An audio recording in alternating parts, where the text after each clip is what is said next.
오늘은 승리의 함성이다라고 하는 그 말씀의 제목으로 말씀을 전하도록 하겠습니다. 이 믿음의 사람들이 세상을 살아갈 때 믿음의 사람들뿐만 아니라 사람들이 세상을 살아갈 때 이 세상은 참 어떻게 보면 전쟁터와 같다라는 그런 생각을 가질 때가 많이 있습니다. 직장인들은 직장에서의 그런 많은 승진을 위해서 경쟁이 굉장히 심하고, 또한 가정에서는 어떻습니까? 갈등들이 요즘에는 많이 심하죠. 이러한 삶들을 가만히 바라보고 있다면은 세상은 참 전쟁터와 같다, 많은 싸움을 하며 살아가는 곳이구나라는 생각을 갖게 됩니다. 그것뿐만이 아니라 또한 이 영적인 전쟁과 영적인 그 싸움들을 하면서 살아가는 것이 그런 모든 믿음의 사람들의 그런 삶이라는 것을 알 수 있습니다. 그런 싸움들을 할 때 여러분들 불안할 때가 있다는 것을 알 수 있습니다. 과연 내가 이 문제에 대한 이 싸움에서 과연 이겨낼 수 있을까? 승리할 수 있을까? 결과가 정말로 불안하기도 하는 그런 생각을 가질 때가 있죠. 잘 될까? 정말로 어떻게 될까라고 하는 걱정과 그런 염려들을 가질 때가 있습니다. 혹시 여러분들도 요즘에 그런 영적인 싸움이나 또 많은 그러한 싸움들을 하고 있지 않는지 한번 보시기 바랍니다. 믿음으로 이겨내려고 싸움들을 여러분들 하고 있지 않습니까? 내가 지치지 않고 승리할 수 있을까라고 생각이 여러분들 혹시 들지 않습니까? 그런 여러분들에게 드리고 싶은 말씀은 걱정하지 말라라고 말씀드리고 싶습니다. 오히려 기뻐하라라고 이렇게 말씀드리고 싶습니다. 어떻게 그렇게 단언할 수 있습니까? 라고 얘기할 수 있죠. 근데 여러분들, 이 모든 싸움들, 우리가 지금 싸우고 있는 이 싸움들은 우리가 분명히 알아야 될 것은 이미 이긴 싸움이라는 것을 여러분들 우리는 알아야 되는 것입니다. 하나님으로 말미암아 이 모든 싸움들은 이미 이긴 싸움이라는 것입니다. 하나님께서는 이 싸움들이 시작되기도 전에, 영적인 싸움도 그렇고 나의 삶들 가운데 문제와 그 어려움과의 그런 싸움들, 믿음의 모든 싸움들, 이 모든 싸움들이 시작되기도 전에 하나님은 우리와 함께 계셨다는 것이고, 그렇기 때문에 모든 싸움은 하나님이 함께 계시니 이미 이긴 싸움이라는 것입니다. 여러분 믿으시기 바랍니다. 요한일서 4장 4절에 보면 이렇게 말씀합니다. 자녀들아, 너희는 하나님께 속하였고 또 그들을 이기었나니 이는 너희 안에 계시니가 세상에 있는 자보다 크심이라 라고 말씀하고 있습니다. 여러분들 안에 다 예수님이 계시고 여러분들 안에 다 성령님이 계시지 않습니까? 네. 여러분들, 우리 안에 계신 분이 작으신 분입니까? 능력이 없는 분이십니까? 성령이 우리 안에 계시기 때문에 여러분, 우리는 홀로 싸우는 것이 아니라는 것입니다. 성령이 우리를 붙들어서 성령의 그 능력으로 승리하게 하여 주실 줄로 믿습니다. 오늘 이스라엘 민족들이 이 여리고라고 하는, 이 여리고 성이라고 하는 큰 문제 앞에 있었던 것을 알 수 있습니다. 그들에게는 그것이 해결되어야 될 그 문제였다는 것이죠. 여리고 이 성벽은 강력한 요새였습니다. 어떠한 나라들도 쉽게 그것을 함락시킬 수가 없고 정복할 수가 없었던 굉장히 강력한 요새였죠. 견고하기가 대단히 견고했던 그런 성벽이었습니다. 성사학자들은 이 여리고 성벽을 연구하면서 외벽과 이 내벽에 두 겹의 구조로 되어 있는 그런 흔적들을 발견했다고 이렇게 얘기하는 것도 있습니다. 그런 것을 여러분들, 이스라엘 백성들이 변변한 그 도구 없이 또 무기 없이 그것을 점령한다는 것은 상식적으로나 이성적으로 이게 어떻게 보면 말이 안 되는 그런 소리였다는 것이죠. 그러나 그들의 그 싸움에는 이미 이겼다라고 말씀합니다. 그들이 아무것도 하지 않았지만 그 싸움은 이미 이긴 싸움이었습니다. 하나님이 이스라엘 민족들에게 이 여리고 성을 내어주셨기 때문에 그런 하나님의 역사심과 인도하심 속에 아직 싸우지는 않았지만, 아직 나아가지는 않았지만 먼저 이미 이긴 싸움이었다는 것을 말씀하시는 것이죠. 오늘 본문의 말씀 2절의 말씀에 보면은 이렇게 말씀합니다. 여호와께서 여호수아에게 이르시되 보라, 내가 여리고와 그 왕과 용사들을 내 손에 넘겨주었으니라고 말씀합니다. 하나님이 그 싸움은 이미 끝난 싸움이라고 이렇게 말씀합니다. 너 손에 넘겨주었으니라고 이렇게 말씀하는데, 이 넘겨주었다라고 하는 말, 영어로 보면은 I have given이라고 한 기분이라고 한 영어인데요, 현재 완료형입니다. 이미 주었다라는 것을 이렇게 말씀을 하시는 것이죠. 시작도 하지 않았지만 이것은 이미 이긴 싸움이었습니다. 여러분들 그것을 보았을 때 이스라엘의 그 민족들은 얼마나 여러분들 그 마음속에 승리의 그 기쁨들이 있었을까라는 것을 생각해 볼 수 있습니다. 이 승리의 기쁨도 여러분들 어떤 사람이 가질 수 있냐? 믿음이 있는 사람들만 가질 수 있는 것입니다. 하나님께서 야, 이겼어, 내가 이 싸움을 내가 할 거야, 너희들은 이겼어라고 하나님께서 이렇게 말씀하시는 것이죠. 그러나 이 모든 그 싸움들 가운데 하나님께서는 이겼다라고 말씀하셨기 때문에 믿음의 사람들은 이 모든 싸움들 가운데 기뻐할 수가 있었다라는 것입니다. 여러분들, 우리가 세상 가운데 맞이하게 되는 모든 싸움들이 있습니다. 어려움과 문제와의 그 싸움들, 영적인 싸움을 포함하여 그 모든 싸움은 여러분들 오늘 말씀과 같이 이미 이긴 싸움인 것을 믿으시기 바랍니다. 하나님께서 여러분들 말씀하셨습니다. 여호수아 1장 9절에 이렇게 말씀합니다. 내가 내게 명령한 것이 아니냐? 강하고 담대하라. 두려워하지 말며 놀라지 말라. 내가 어디로 가든지 내 하나님 여호와가 너와 함께 하느니라 하시니라 라고 말씀합니다. 여호수아에서만 하나님께서 4번을 이렇게 말씀하셨습니다. 내가 너와 함께 하리라 라고 이렇게 말씀하신 것이죠. 여러분, 여호수아가 가나안을 정복하기 위해서 몇 명의 그 왕을 물리쳤냐면은 31명의 그 왕을 물리쳤다라는 것입니다. 31명의 왕을 물리쳤다라는 것은 평균적으로 31번의 그 싸움을 했다는 것을 얘기하는데, 한 번 한 번의 그런 여러분들 싸움들이 어떤 싸움이었겠습니까? 생사를 걸고 하는 그런 싸움이었다라는 것입니다. 그냥 그 사람들을 쫓겨내기 위한 싸움이 아니고 완전히 무너뜨리려고 하는 그런 싸움이었다라는 것이죠. 이스라엘도 그런 마음으로 싸웠고 상대방도 그런 마음으로 싸웠다는 것입니다. 가나안 정복이 약 7년 동안 이루어졌는데요, 7년 동안 31명의 그 왕을 쓰러뜨렸는데 얼마나 그 많은 싸움을 여러분들 했겠습니까? 싸움을 할 때마다 그들의 삶 속에, 그들의 모습 속에 얼마나 두려운 마음이 있었을까라고 하는 것을 생각할 수가 있습니다. 이 싸움에서, 오늘 하는 이 싸움에서 내가 죽지는 않을까라고 하는 그런 두려운 마음들도 분명하게 있었을 것입니다. 여러분들, 근데 그때마다 하나님께서는 뭐라고 말씀하셨습니까? 두려워하지 말라, 내가 너와 함께 한다 라고 말씀하고 계신다는 것입니다. 여러분들, 세상 속에서 우리가 싸움을 하다 보면은 너무나도 지칠 때가 있습니다. 그 싸움 가운데 지치면서 두려워할 때도 있다라는 것이죠. 겁을 먹을 때도 있습니다. 그러나 오늘 말씀을 우리는 마음에 새겨야 될 줄로 믿습니다.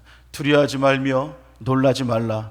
내가 어디로 가든지 내가 하나님 여호와가 너와 함께 하느니라.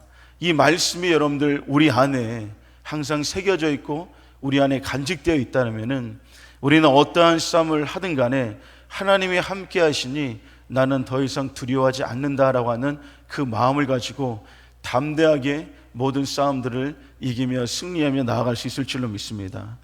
또한 여러분들, 우리가 이미 이긴 이 싸움들은 왜 이기게 되었냐? 예수님께서 마귀의 모든 시험에서 승리하시고 십자가에서 죽으시고 다시 살아나심으로 모든 사망의 권세를 이기셨기 때문에, 승리하셨기 때문에 우리는 모든 영적인 싸움들 가운데 승리할 수밖에 없다는 것입니다. 먼저 이기신 예수님, 그 예수님을 의지하고 붙들고 나아가는 모든 사람들에게는 그 모든 영적인 싸움들, 삶 가운데 모든 싸움들 가운데 승리할 수가 있다는 것이죠.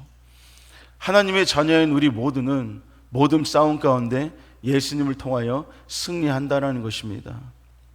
여러분들, 그리스도인들이 이 영적인 싸움을 할 때 마귀도 귀신도 이 사단도 모든 그 영적인 싸움을 할 때 그들도 알고 있습니다. 무엇을 알고 있냐면은 저 사람이 하나님과 함께 하신다라는 것을 알고 있다라는 것입니다. 하나님과 함께하는 사람들의 그 싸움 가운데 마귀가 그 사람을 대적할 때 여러분들 어떤 마음으로 대적하겠습니까? 그들도 두려운 마음들이 있다라는 것입니다. 왜냐하면 하나님이 그 사람과 함께 하기 때문에 마귀도 그 싸움들 가운데 두려워한다라는 것이죠. 오늘 1절의 말씀에 보면 이렇게 말씀합니다. 이스라엘 자손들로 말미암아 여리고는 굳게 닫혔고 출입하는 자가 없더라 라고 말씀합니다. 이스라엘 자손들이 이제는 여리고 성으로 향한다라고 하는 것을 여리고에 있는 사람들이 다 알고 있었다는 것이죠. 그래서 그들이 들어오지 못하게 굳게 문을 닫고 아무도 출입하지 못하도록 완벽하게 차단했습니다.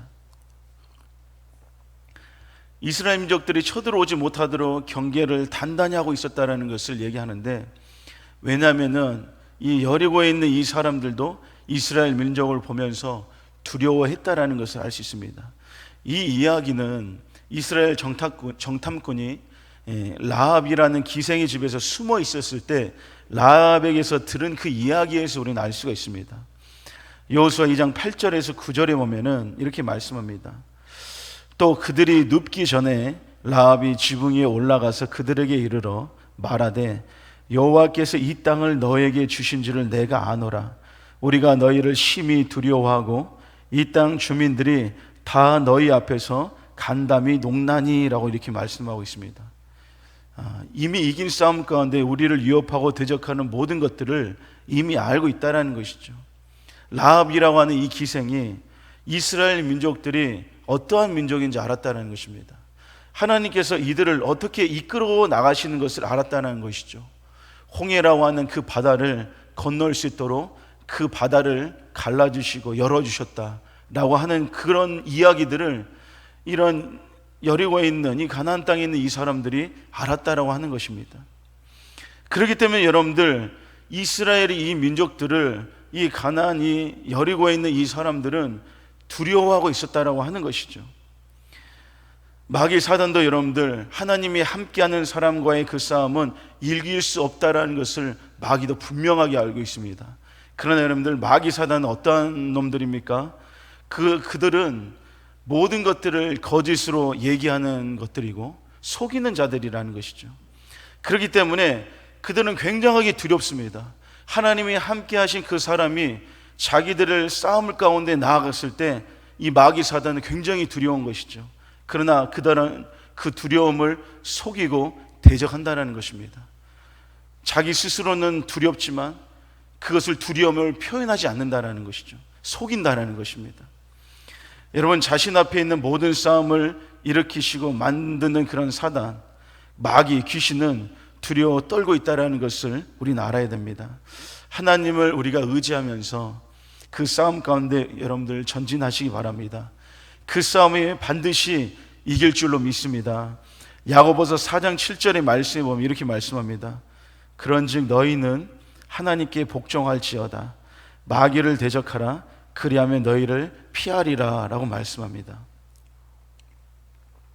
마귀라고 하는 그 존재, 사단이라고 하는 존재는 영적인 존재이기 때문에 그러한 치밀함들이 있습니다. 그러나 우리가 하나님을 의지하며 나아갔을 때, 그 마귀를 대적할 때 그 마귀는 우리들을 피할 줄로 믿습니다. 왜냐하면 하나님이 함께 계시기 때문에 그들은 절대로 이길 수가 없다는 것을 알고 우리를 피한다는 것이죠. 그러기에 여러분들, 어떠한 싸움이 있더라도 우리는 믿음으로 담대하게 나아가야 될 줄로 믿습니다. 승리를 우리는 약속받은 줄로 믿습니다. 그렇기도 하고 여러분들, 이 모든 이스라엘 백성들이 하나님께서 말씀하셨죠. 야, 이미 너희들은 이 싸움은 이긴 싸움이다라고 하나님께서 말씀하시고 승리를 그들은 약속받았습니다. 근데 그렇다고 해서 아무것도 하지 않아도 되는 것은 아니라는 것이죠. 이미 이긴 싸움 가운데 해야 될 것이 있었습니다. 그것은 무엇이냐면 바로 순종하는 것이었다는 것이죠. 이스라엘 백성들은 그것에 순종했다는 것을 알 수 있습니다. 여호수아 6장 오늘 본문의 3절에서 5절의 말씀에 보면 이렇게 말씀합니다. 하나님께서 말씀하시죠. 너희 모든 군사는 그 성을 둘러 성 주위를 매일 한 번씩 돌되 엿새 동안을 그리하라. 제사장 7은 7 양각 나팔을 잡고 언약궤 앞에서 나아갈 것이요, 7째 날에는 그 성을 7번 돌며 그 제사장들은 나팔을 불 것이며 제사장들이 양각 나팔을 길게 불어 그 나팔 소리가 너에게 들릴 때에는 백성은 다 큰 소리로 외쳐 부를 것이라. 그리하면 그 성벽이 무너져 내리리니 라고 말씀합니다. 아무리 여러분들 이긴 싸움이라고 하지만 아무것도 하지 않으면 안 된다는 것이죠. 이렇게 얘기할 수도 있습니다. 하나님께서 이기게 했으니까 우리는 그냥 가만히 있으면 된다라고 우리 생각할 수 있지만, 하나님은 그들에게 분명하게 말씀하셨습니다. 돌기만 하라고 말씀하신 것이죠.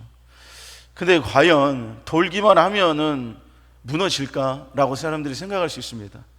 우리들의 생각에서는 그 견고한 그런 여리고 성벽이 돈다고 무너질 것 같지는 않아요.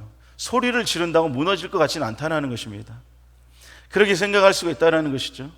그러나 하나님께서는 돌라고 하셨으니까 돌기만 하면 된다는 것입니다. 순종을 하면 된다는 것이죠. 다른 것은 필요하지 않습니다. 하나님의 말씀에 순종만 하면 된다는 것입니다. 모세가 여러분들 이스라엘 백성들이 홍해라고 하는 그 문제 앞에 직면해 있었습니다. 그 문제와 애굽의 그 군대가 죽이려고 이스라엘 민족들에게 이제 쫓아온 것이죠. 그런데 여러분들 모세가 무엇을 했습니까? 하나님의 말씀에 순종했다라는 것이죠. 출애굽 13장 15절에서 16절의 말씀이 보면 이렇게 말씀합니다. 여호와께서 모세에게 이르시되 너는 어찌하여 내게 부르짖느냐? 이스라엘 자손에게 명령하여 앞으로 나아가게 하고 지팡이를 들고 손을 바다 위로 내밀어 그것이 갈라지게 하라. 이스라엘 자손이 바다 가운데서 마른 땅으로 행하리라 라고 말씀합니다. 모세가 답답한 마음으로 하나님 앞에 기도하죠. 그랬더니 하나님께서 말씀합니다. 모세야, 너는 이스라엘 자손이 명령하여서 앞으로 나가게 하고 너 지팡이를 들고 손을 바다 위로 내밀라라고 이렇게 말씀합니다. 하나님의 그 말씀에 모세는 왜 그런지 모른 채 그 말씀에 그냥 순종했습니다. 순종했더니 어떤 일이 일어났습니까, 여러분들? 홍해가 갈라지는 하나님의 역사가 나타났다는 것이죠. 그 모든 문제와 어려움 가운데, 그 싸움 가운데 승리했다라는 것을 알 수 있습니다. 여러분들, 우리 모두가 겪는 그 싸움 가운데 하나님께서는 말씀하고 계신 줄로 믿습니다. 성경을 통하여 말씀하십니다. 또한 말씀을 통하여서 말씀하시고, 사람을 통하여 말씀하시고, 상황과 환경을 통하여 말씀하실 때 우리는 그 말씀을 붙들고 순종하기만 하면 된다는 것이죠. 나의 이성적인 그 판단과 기준은 이건 아닌데 라고 생각할지라도 그것에 우리는 이성과 그런 판단의 기준에 맞지 않는다고 불순종하는 것이 아니라 나의 생각과 하나님의 생각은 다르다라는 것을 인정하고 그 하나님을 신뢰함으로써 의지하며 그 하나님의 말씀에 순종할 때 그 싸움은 이길 줄로 믿습니다. 이스라엘 민족에게 그 여리고 성벽을 돌고 제사장들이 나팔을 불어 그 소리가 들릴 때 큰 소리로 외치라라고 또한 말씀하고 계십니다. 그것까지 순종해야 할 그러한 모습이었다라고 하는 것이죠. 그들이 7바퀴를 돌기를 마치고 이제는 제사장들이 나팔 소리를 불었을 때 그들이 이제는 모든 이스라엘 민족들이 큰 소리로 이제는 외치게 되는 것을 볼 수 있습니다. 그들의 이 모든 것들이 바로 순종으로 이루어졌다는 것이죠. 하나님의 말씀대로 순종하여 그들이 큰 소리로 외쳤습니다. 오늘 본문에서 5절을 새 번역 성경으로 보면은 이렇게 말씀합니다. 제사장들이 순양불 나팔을 한번 길게 불면 백성은 그 나팔 소리를 듣고 모두 큰 함성을 질러라. 그러면 성벽이 무너져 내릴 것이다. 그때의 성벽은 그때 백성은 일제히 진격하라라고 말씀합니다. 많은 이스라엘 민족이 모두 힘껏 큰 함성을 질렀을 때 여러분들 그 함성이 과연 얼마나 대단했을까라고 한번 생각해 보시기 바랍니다. 얼마나 그 큰 함성이었을까라고 생각해 보면은 그거는 어디에서도 들을 수 없는 큰 함성이었을 것이다라고 생각이 듭니다. 제가 군대에 있을 때 2002년도였는데요. 그때 한참 우리나라에서 2002 월드컵을 하는 그때였습니다. 때마침 그때 휴가를 나올 수 있어가지고 나왔는데 서울에 친구가 있어서 친구와 함께 서울에서 이렇게 진행되는 그 축구 경기를 어떻게 보게 되었어요. 사람들이 굉장히 엄청나게 많은 인파들이 있었습니다. 그 경기가 포르투갈 경기였던 것 같은데, 그 경기가 이제 시작되고 사람들이 다 숨을 죽이면서 그 경기를 보고 마지막에 우리 한국이 이겼을 때 거기에 있는 모든 사람들이 큰 소리로 막 기쁘고 외치고 그 함성들을 했을 때 그것이 굉장히 대단하더라고요. 여러분들, 그런 사람들이 하는 것도 대단한데 그 여리고 성을 돌고 큰 함성을 질렀을 때 거의 200만 명이나 되는 그 모든 사람들이 함께 함성을 질렀을 때 여러분들 얼마나 큰 함성이 울려 퍼졌겠습니까? 그런 함성이 울려 퍼진 후에 어떤 일이 일어났습니까? 그 여리고 성이 무너진 것을 볼 수 있습니다. 다시 말해서 아무것도 아직 이루어지지 않는 상태에서 그들이 소리친 큰 함성은 어떤 함성이었냐면은 믿음의 함성이었고 또한 승리의 함성이었다라는 것입니다. 사람들은 보통 싸움에서 이겼을 때 큰 함성을 부르게 됩니다. 이기기 전까지는 침묵하고 있습니다. 숨죽이고 있습니다. 그러나 모든 싸움에서 승리했을 때는 이제는 그 승리의 기쁨 가운데 큰 함성을 부르는데, 이스라엘 민족들은 조금 달랐습니다. 하나님은 조금 다르게 말씀하셨죠. 이스라엘 민족들은 승리하지도 않는 그런 상황이었다는 것이죠. 여리고 성벽은 그냥 그대로 있는 그런 상황이었습니다. 그때 하나님께서는 그때 큰 소리로 외치라고 했을 때 승리하지도 않는 그때 미리 함성을 그들은 질렀다는 것인데, 그들이 소리친 큰 함성은 바로 어떤 함성이었냐? 하나님께서 여리고 성을 우리들에게 주셨다, 이 여리고 성벽은 무너질 것이다 라고 하는 믿음의 함성이었다라는 것입니다. 하나님께서 이기게 하실 것에 대한 믿음의 그 함성이었다라는 것이죠. 이 땅에서 여러분들, 우리가 많은 싸움들 가운데 오늘 이스라엘 백성들이 믿음의 그 함성을 불렀던 것처럼 우리들도 싸움 가운데 승리의 함성을 미리 선포하는 우리 모두가 되어야 될 줄로 믿습니다.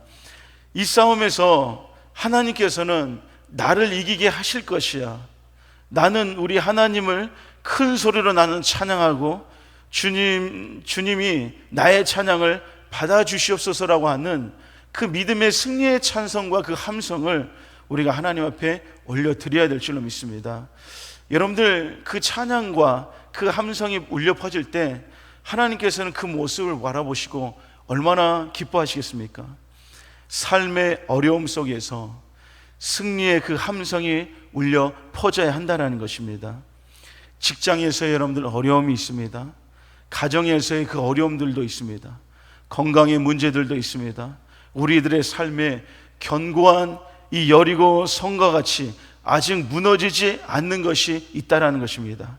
그러나 하나님께서 우리와 함께 하심으로 우리는 이미 승리하였음을 우리는 믿고 찬양하고 감사하는 것이 지금 우리들의 삶들 가운데 승리의 함성이라는 것을 여러분들 믿으시기 바랍니다.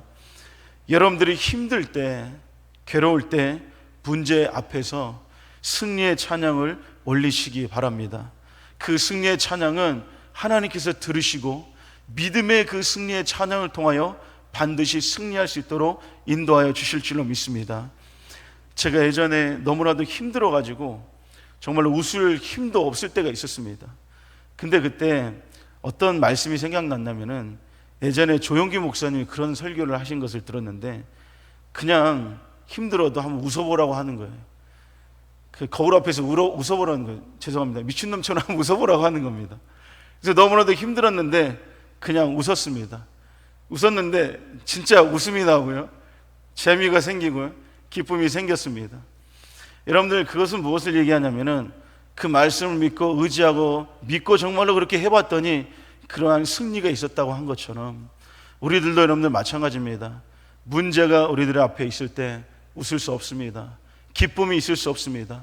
그러나 오늘 이스라엘의 민족에게 믿음의 함성을 너희들이 큰 소리로 질러라고 하신 것, 그 음성을 우리가 생각하면서 아직 모든 것이 되어지지 않는 상황이지만 믿음으로 함성, 하나님께 큰 목소리의 찬양이 우리들 가운데 이루어질 때 하나님의 역사하심이 이루어질 줄로 믿습니다.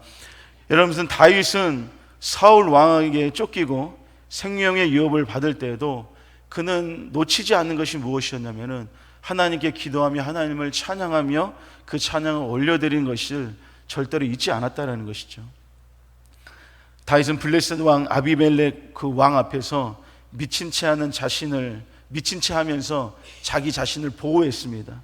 침을 흘리면서 미친 사람처럼 그 모습을 했죠.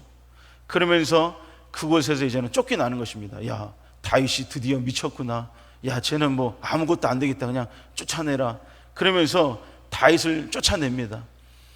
다윗이 여러분들 그런 자신의 모습을 바라보면서 얼마나 비참했겠습니까? 나는 이런 삶일까? 이런 삶을 살아갈 수밖에 없나? 라고 생각했을 수도 있을 것입니다. 자신의 심정과 상황이 얼마나 비참했을까라는 생각을 들 수 있는데, 그래도 다윗은 하나님을 찬양하며 기도하며 고백한 것을 볼 수 있습니다. 시편 34편 1절에 이렇게 말씀합니다. 내가 여호와를 항상 송축하며 내 입술로 항상 주를 찬양하리이다 라고 말씀합니다. 성도들의 입술은 승리를 주신 하나님께, 또한 승리를 주실 하나님께 찬양으로 승리의 함성, 그 찬양을 올려드려야 될 줄로 믿습니다. 이런 은혜가 여러분들 우리들에게 있어야 되는데, 오늘 말씀을 이제 다시 정리하겠습니다. 우리의 싸움은 이미 이긴 싸움이라는 것을 여러분들 기억하시고 믿으시기 바랍니다. 그 이긴 싸움인데도 패잔병처럼 우리가 낙심되고 절망하지 말라는 것입니다. 여러분들, 하나님께서 이기시다고, 하나님께서 우리와 함께 하신다고, 너는 두려워하지 말라고 우리들에게 말씀하고 계신다는 것이죠. 그렇기 때문에 우리는 주눅들지 말라는 것입니다. 그 싸움에 주눅들지 말고, 그 싸움에 여러분들 슬퍼하고 걱정하지 마시고, 이미 이긴 싸움 가운데 찬양의 그 울려 퍼지는 그 찬양의 함성이 우리들 가운데 있어야 될 줄로 믿습니다. 우리가 해야 할 것은 단지 하나님 말씀에 순종하는 것이고, 마지막으로 아직 성벽이 무너지지 않아도 승리의 함성을 미리 선포하는 우리들의 삶이 되어야 될 줄로 믿습니다. 사랑하는 성도 여러분, 지금 우리들 앞에, 여러분들 앞에 어떤 여리고 성이 여러분들에게는 있으십니까? 그 성벽이 아무리 높고 견고해도 하나님께서 함께 하시면은 반드시 무너질 줄로 믿습니다.